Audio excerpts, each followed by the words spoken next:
Hey family, welcome to Family People. I'm Raymond, and this is everything Marvel United Multiverse, the absolute all-in pledge with all the extras.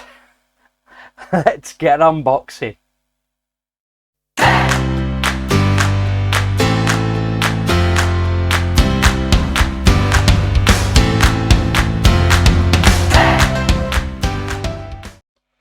Hey family, welcome to Family People. I'm Raymond, and this is the final piece in the entire collection of Multiverse Season 3 Marvel United Multiverse, and this is of course the Playmat. So let's come down here and have a look. So this is as it comes. It comes in a nice little box with a hangy tab on the top. Let's have a look. Glorious artwork as standard all the way around. There we go. See all the characters featured in, of course, the core box of the Marvel Universe. Of course, if you were hanging it up on a shop display or even in your home, perhaps, I don't know, then that is how that would look. So let's have a look at the details over here. So this is a 70cm 2mm thick stitched edge double-sided playmat. So let's have a quick sneaky peek and have a look at what those are. Nicely displayed by Ironheart here on the back of the box. So we have the regular side that will enable you to play all with people all sat around the table, versus the solo side. So that's very much a one way on looking at the game. And then of course we have Spider-Man 2099 giving us a nice little description here of what it is that comes in this box. So a high quality and neoprene playmat gives you the best surface to play your games of Marvel United on. The mission guide is printed directly into the centre of the board with indicated slots for the villain dashboard, mission cards, locations including unlocked location effect reminders under the threat card slots. The pools of tokens as well as storyline slots indicated around the edge. Double-sided, one side features a regular setup whilst the other side is arranged for solo play or for when all players are sitting on the same side of the table. And appreciate the full artwork, green screen aside. Okay, so let's get in. Let's see what we've got. Now, I'm not entirely sure how this is actually going to fit onto the screen, but we'll have a look. Okay, so just pop that aside. So it does come wrapped up in a nice little protective thing. You see, I've had a sneaky peek at this myself already. So these were taped down to the cardboard, and it's designed this way. It's just interleaved in between. Look at that. That is beautiful. Beautiful. Loving the colour. Whoops. Just disturbed my camera. Like the refocus. Let's switch back. There we go. Okay. So as it was saying on the box, so here we go. So this is the normal way of play, as it were, with everyone sat around the table, and you can see it really is quite expansive. I mean, I can barely fit it on my screenshot of the table. And there we go. So this is the where we would of course have the villain dashboard. We've got our fully printed areas here, as it was saying, with the villain acts after every 2 cards once you've cleared and unlocked this particular first mission. The villain is now vulnerable to damage when you unlock the second mission, and of course heroes immediately draw an extra card each. We have a space up here for the master plan deck, so that is where the villain's draw deck will be. And as it mentioned, we have got spaces on either side for your tokens. You can just dump a nice big pile of various tokens there and have them easily accessible, and there are more slots down here at the bottom as well, just make them easily accessible for everyone sat around the table.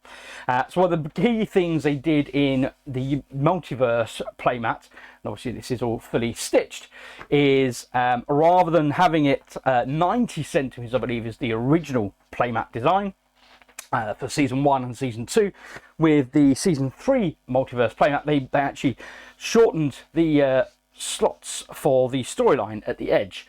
So that is, you've got a slot here that's just kind of the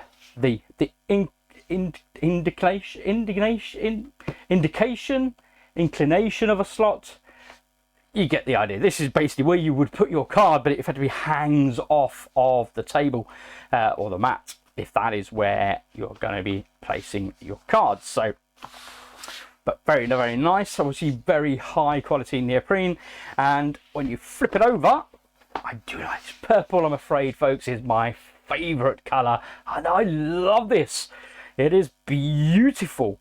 Okay, so we have then that slightly revised layout, as it was saying. So if you're playing this either solo or you're playing with everyone sat on one side of the table, then you have your middle dashboard at the top, the various missions that you're trying to complete, the master plan deck at the side of the middle dashboard, and of course then your 6 locations around the board that you'll be navigating around, etc. What you will notice, of course, is then that there aren't any slots specifically allocated for tokens going anywhere. But again, you've got the notion of the storyline around the edge of the playmat, so that's where you would put your cards as you build those up. So that's it. That is the official Marvel United CMON Multiverse playmat. Now then, I did also, however, treat myself beyond this particular playmat, and particularly because, as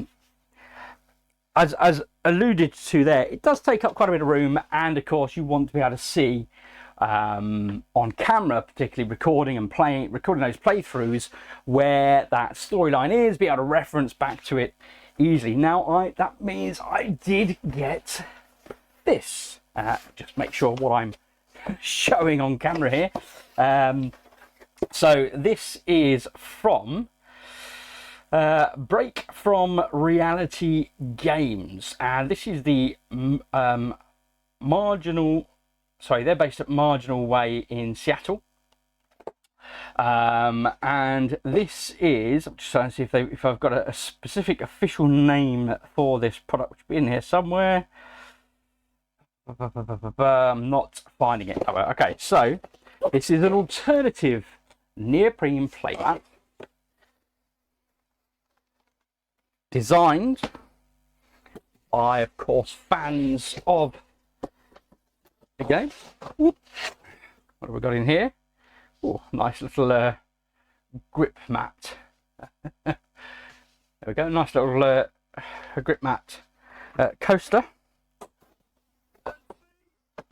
Oh, my arm doesn't reach to the bottom of that. There is a piece of paper in there, but okay, so there we go. So you get a nice, and as you can see, I mean, this isn't stitched, this particular this offcut here, but you get an idea of that quality of that neoprene. If I just switch across over here, zoom in even more, I mean, you can get to appreciate the thickness and the quality there of this neoprene. If you give that a good pull, that's not going anywhere at all. There you go. So you get a bit of stretch on one way. Oh, there we go. But no stretch that way. There's a bit of stretch that way. So this is, of course, the GripMats TM Grippy Surface Sample. So they would just include that as a nice little offcut coaster.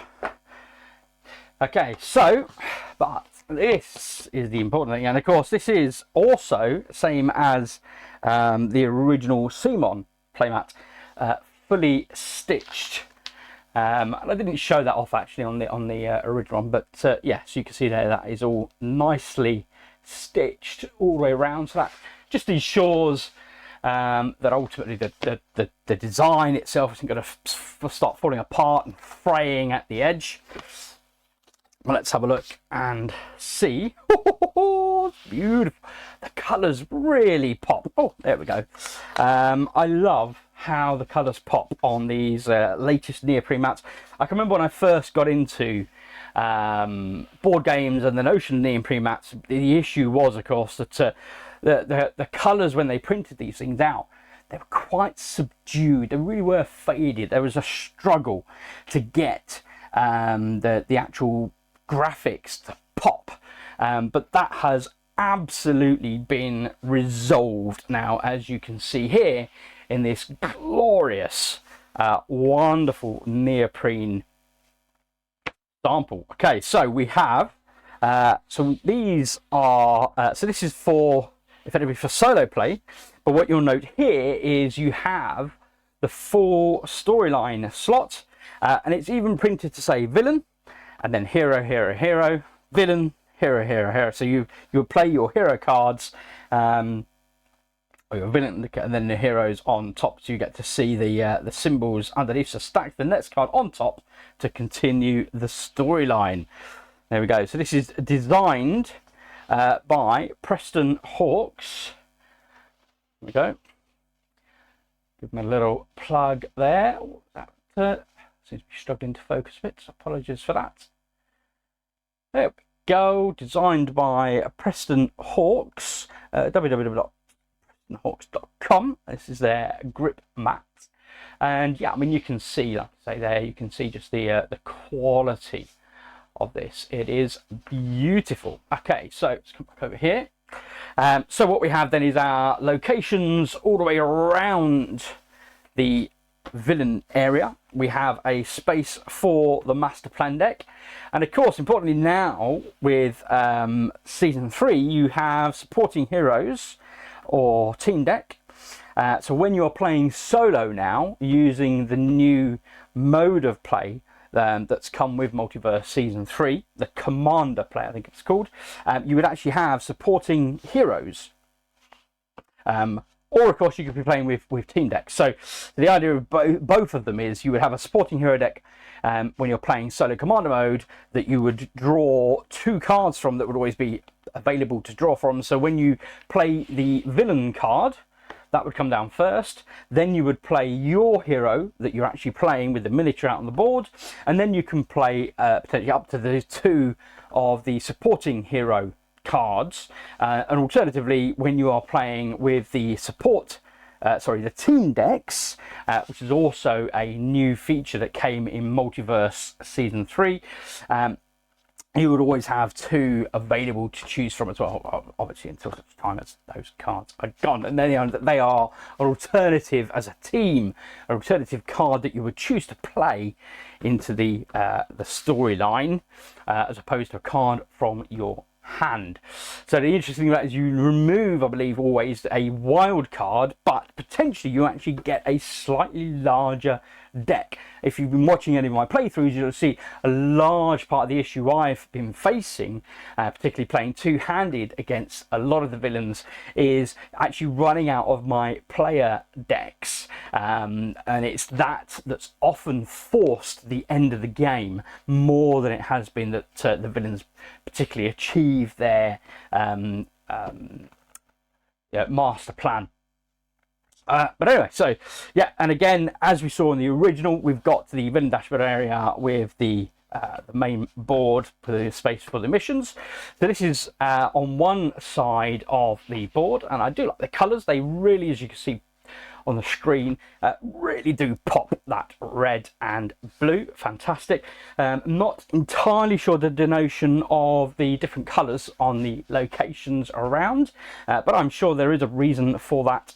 That will no doubt become apparent to me as I continue to play through more of the glorious content that comes with Marvel United season. Okay, so, and then on the other side, what we have then is actually the full Civil War player setup. So, if you're playing Civil War PvP, you will want to have a storyline for the blue team for them to be able to track their progress and obviously track their missions or events, and likewise you'll need to have the red team tracking their team playthrough. Each side then has its own little area for a pool of tokens, which is nice. And of course, it's not just restricted to Civil War, though the colours are definitely constructed in such a way. This of course can be used now for the villain dashboards as well. So if you're playing, whether it's the new Galactus, fantastic for the coming Galactus box set, whether it's the season 1 Sinister Six, Dr. Octopus and Co. Set of cards that's of course now been expanded in the multiverse with Max Carnage, which I'm really excited to get to the table, and that just really changes up and gives that massive high level of variability. And again, you can see there's a link down below for the unboxing of that particular box. So yeah, there's a lot of content that includes these hexagonal large boards, including season 2, of course, the Sentinels, with Nimrod. I'm thinking it is the bad guy that was in the Days of Future Past box set. I think it was Nimrod. Anyway, so yeah. So and of course the other thing we have on this is the with the new Civil War box set is the population deck. So obviously when you're playing through the Civil War, there is no villain putting out tokens for you to go and rescue and try and complete missions. Therefore there's an alternative mechanism that's available for Civil War play, which consists of that population deck to control those tokens being populated. And that is it, folks. That is 2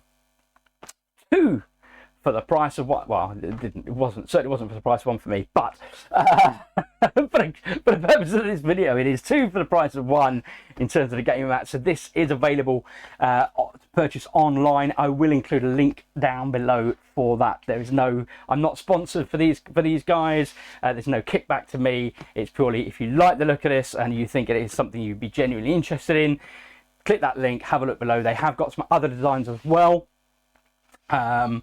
And that is it, folks. That is everything from me. So I hope you have enjoyed that. Hopefully you'll now be seeing this in the very near future in my continued playthroughs as I play through the rest of season 1.